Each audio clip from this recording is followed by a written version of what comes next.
The team here at Homestead have done a phenomenal job of moving all of the chickens. We've affectionately named this process of raising chickens on pasture Savannah raised chickens. And the reason is, look around. The one thing that we're very fortunate about here is although we are on a mine, the mine is situated in the Free State and there's a lot of natural grass veld.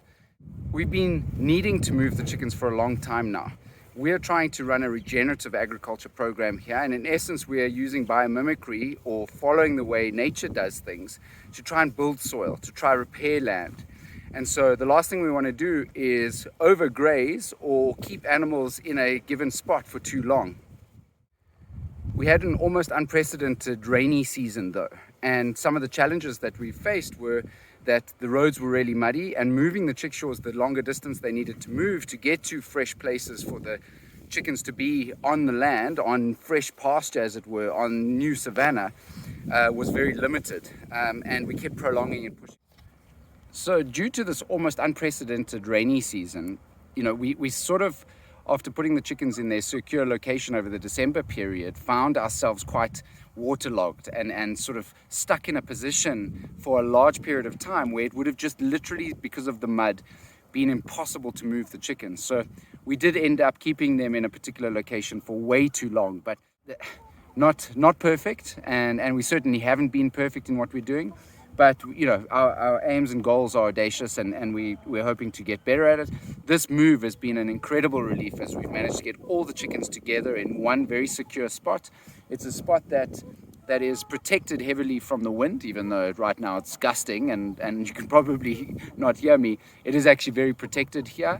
And as we go into the winter season, it's nice to know that there's a bit of a barrier for the chickens from the elements. But we've got space to move here, which is great, and the chickens can be constantly on new grass, which is amazing. So yes, well done to the team. Amazing that we're in the new spot, and exciting times ahead. Where we've managed to move the chickens more consistently, the land has responded phenomenally. So we had the chickens here during last winter, and on spots that they were post the rainy season, the grasses have come up. We've counted species. It's in excess of what it was prior, and plus it's just obvious from where they've been that they've fertilized and added value to the soil. So that's great. I'm just going to get out the wind here a bit. So in order, over a sensitive period of time, i.e. December, Christmas holidays, etc., where crime rates are generally higher, we had to put the chickens in a secure location, which we found, and they did remain secure, which was fantastic, but it was very limited. So, ultimately we did keep them in a spot for way too long. And this move has been such a relief, as we've managed to move the chickens to a much better place that offers opportunity for further moves, and allows us to keep them in this environment, which is just so amazing. It's so savanna. It's between the thorny bushes, between the acacia karus, the sweet thorns, and the savanna grass that is so typical of the Free State. And so here are our Savannah raised chickens in their new spot. So big congratulations to the team for having done this big move. The guys did such a phenomenal job. It's so neat the way that they've done it. So they've brush cut it around where the fence goes, which means the fence is in less contact with the grass, which means the electrical charge that keeps them safe and keeps them in the same spot we want them is full capacity. It's really neatly set up. We're even sharing an energizer across 2 camps, which has saved us on an extra energizer. We will need to purchase a new one because we still have 3 chickshaws to be filled. We're on a waiting list for more Susans for the Highlines. 150 new chickens arriving on the 6th of June.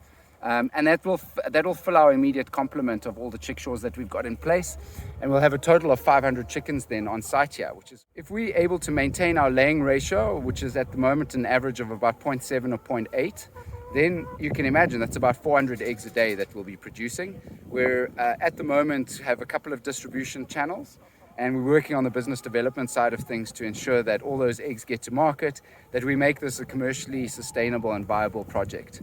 So it's really exciting. New moves to new spots is always very cool.